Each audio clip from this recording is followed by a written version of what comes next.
Hello, everyone.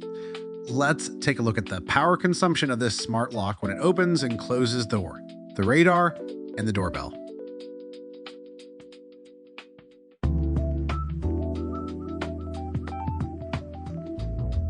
During this process, we use the host computer to record all the waveforms.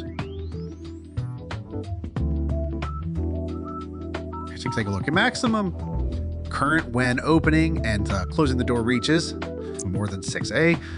The average current is more than 200 milliamps, and the power consumption is more than 250 microamps.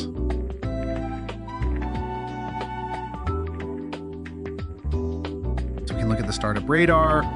The average current during this period is 186 mA, and the maximum current is 500 MAA.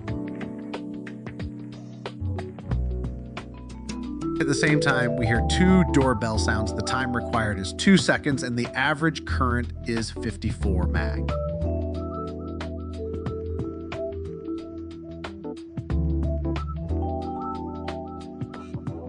When entering the standby state, the standby current is about 120 microohms.